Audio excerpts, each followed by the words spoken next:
네, 안녕하십니까. 안녕하십니까. 고정들이 너무나 많으십니다. 오늘 아주 장맛비가 아주 폭우 수준으로 많이 내렸습니다. 예, 폭우에 건강들 좀 주의하시고요. 예, 원소 111개 신식 중에서 이제 48번 카드뮴에 대해서 좀 말씀을 드리겠습니다. 카드뮴. 영어로는 카드미움으로 이렇게 발음할 수 있는데 보통 우리는 카드뮴이라고 이렇게 얘기하죠. 카드뮴 보시면요. 보시면 융점이 좀 낮죠. 320도 정도밖에 안 됩니다. 320도 나오고 밀도도 8.6 정도 나오니까 철보다는 조금 무겁고요. 이제 결국 이제 원자번호가 커질수록 조금 무게는 계속 늘어난다고 보시면 될 것 같습니다. 밀도요, 비중 보시면 되고요. 카드뮴은 1817에 독일의 슈트로마이야 발견되어졌고요. 슈트로마이야가 하노버 공화국의 약국 감독관으로 재직 시 산화연을 함유하는 약이 요거는 전에 말씀드렸는데요. 원소백 11개 신지식 앵정홍이라는 분이 지은 책이고 강담사 일본에서 나온 자료입니다. 약이 산화아연이 아니고 탄산아연을 함유하고 있다는 것을 기인하였다.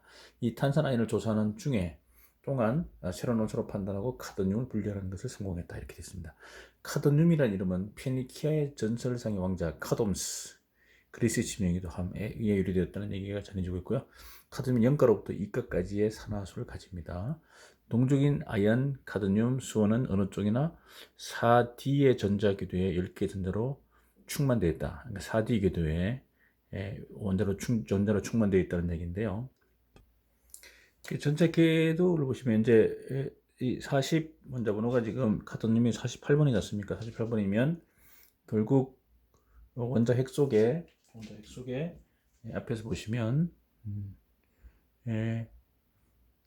원자 핵 속에 지금 결국 48번이니까 양자수는 48개죠. 48개고 중성자 숫자는 차이가 나죠. 똑같이 48개는 아니기 때문에 중성자 숫자는 이제 확인해 봐야 되는데 일단 48번이니까 핵 속에 플러스 양자 48번 중성자는 요거는 좀 차이가 날 수 있습니다. 요거는 확인해 봐야 되고요. 그래서 그냥 48로 하겠습니다. 요거는 의문점 확인해 봐야 되고 K각 K2죠. K각 두 마리 1번 궤도요. 그 다음에 L 이들 말이 들어갈 수 최대 28, 18, 32 이렇게 되잖아요. KL M N각에 28, 18 이렇게 됩니다. 그러면 28개잖아요. 48개 중에서 20개 남았죠. 근데 보시면 48번 궤도 보시면 그 다음에 N각에 보시면요. N각에 이게 이제 N각이 네 번째 각이잖아요. 그러니까 네 번째 각에 N각인데 보면 SPDF로 해가지고 SPD 요게 이제 각각 N각 중에서 S 궤도, P 궤도 같은 N각이지만 약 에너지 차이에 생기는 궤도가 있다 그러잖아요. S에 두 마리 들어갑니다. 원래 S가 두 마리. 요게 S 에너지 레벨이라고 보시면 되고요. S. 그 다음에 P가 몇 마리 들어가냐면 6마리 들어갑니다. 그 다음에 하나, 둘, 셋, 넷, 다섯, 6개 해서 이게 P 그룹이 되겠습니다. P, SP. 그 다음에 D가 몇 개냐면 10개가 찹니다. 10개 하나, 둘, 셋, 넷, 다섯, 여섯, 일곱, 여덟, 아홉, 열. 그래서 요게 D입니다. 네 번째 가게 D잖아요. 4, D, 10개 꽉 찼다는 얘기죠. 이게 꽉 찼습니다. 그 다음에는 몇 개 남았냐면은 결국 이제 48개 중에서요. 48개 중에서 3번 궤도까지 28이잖아요. 28. 3번까지 28개. 4번 궤도가 몇 개냐면 10개고요. 10개, 2개, 6개니까 18개잖아요. 18. 그럼 몇 개입니까, 지금? 30. 46이잖아요. 48개인데 2개 모자라죠. 남았죠. 그래서 마지막 다섯 번째 궤도를 만들어줘야 돼. 밖으로 KLMN 5 궤도를 만들고 그 다음에 2개 남았죠. 2개 남습니다. 자, 2개.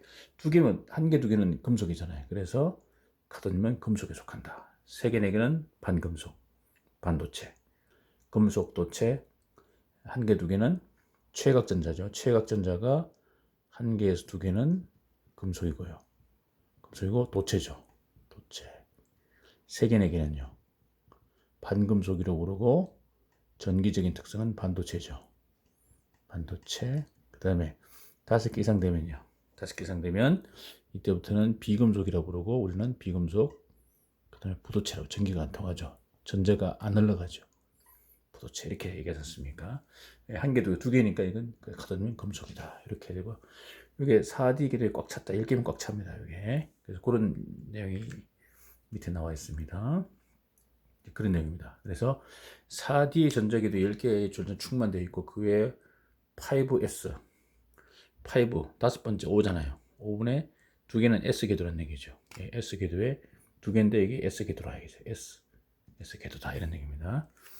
같은 조건으로 S 궤도의 전자를 한 개가 가진 동, 은, 금은 플러스 1가 외에 4D 궤도의 전자를 잃어버린 2가, 3가, 7가 되는 것에서 아이언, 카드뮴, 수소는 5S 전자를 2 플러스 2가지 전자밖에 원자값을 가지고 있지 않다. 그러니까 얘들은 뭐냐면 두 개만 빠지지 더 이상 안에 거는 안 빠진다는 겁니다. 그러나 금이나 음은 얘들은 안에 것도 빠집니다. 근데 얘들은 안 빠진다는 얘기잖아요. 그래서 얘들은 2가밖에 가지지 않는다. 이렇게 얘기하고 있습니다. 자, 그 다음에 카드뮴은 주로 황화 카드뮴으로서 산출되지만 공업적으로는 황화 아연 광석으로부터 아연을 얻을 때의 부산물로 연간 생산량 14,000톤 정도 된다. 이렇게 했습니다. 카드뮴 저융점이기 때문에 아까 300도 그룹이었잖아요. 저융점 몇 도냐면 아까 320도입니다. 저융점은 그룹이기 때문에 저융점이기 때문에 납땜의 재료로 사용되고 있고 또 니켈 카드뮴 알칼리 전지가 니카드 전지라고 많이 들어보셨죠? 중요합니다. 니켈 카드뮴 알칼리 전지는 1899년에 스웨덴 융근하에 만들어진 것이고요. 양극의 니켈 산화물, 산화물이 되면 플러스가 됩니다.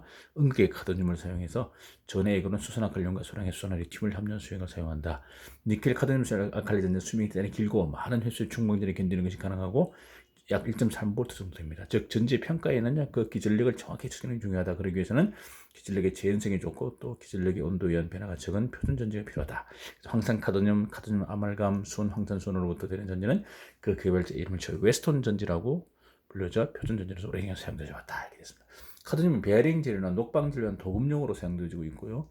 아연 도금보다도 노을 방전 효과가 크다고 되어 있습니다. 카드뮴이. 카드뮴 화합물은 형방작용이 있어서 텔레비전 모니터 형광재료로서 사용되고 있고 인디움, 카드뮴 합금은 내식성 수치 안정성이 좋기 때문에 고가인 팔라듐 대신에 원자로 해서 중성자 제어봉에 사용되어졌다. 이렇게 여러 가지 용도가 많습니다. 그다음에 황화 카드뮴이요. CDS는요. 광전관, 광전자 배전관 및 광전 소재로서 사용되어 왔지만 최근엔 실리콘 포토다이오드를 사용한 고체 검출계 분해 개선되었다. 그러나 적외 영역에서는 카드뮴 화물을 사용한 검출계 사용되고 있고 텔루르화 수원이라고요. 와 텔루르화 카드뮴은 임의 비로 우영철을 만드는 것이 가능하고 습정이라고 불리는 일종의 결정을 형성한다. 이 두 개의 화물은요. 습합비에 의해 파장 감도 측정을 미리적 변화시키는 가능하고 컷오프 파장이 2마이크로로부터 30마이크로까지 만들어져 있고 광기전용으로 이금축을 사용하는 경우에는 컷오프 파장이 5마이크로 이렇게 뭐 여러 가지로 활용되고 카드뮴이 우리 인체에 보시면 혈액 중에 0.0052mg 많은 양은 아니죠. 발견되죠. 일상의 식사로부터 섭취되는 양은 0.07에서 3mg. 330mg 면 중독 증상을 나타내고요. 치사량은 1.5에서 9g입니다. 체중 70kg의 사람의 평균 50mg의 카드뮴이 존재하고요. 체내로 흡수된 카드뮴은 최초로 간에 축적되고 그로 천천히 신장으로 이동돼 가지고 카드뮴 생물학적 반감 토끼가 주의하기 위해서는 반감기가 사라지는 게 300일, 개는 200에서 500일, 원숭이는 4년, 사람이 30년 정도 된다는 거죠. 카드뮴은 메트로티오네인이라고 하는 황을 함유한 단백질과 결합한다 이렇게 되어 있습니다.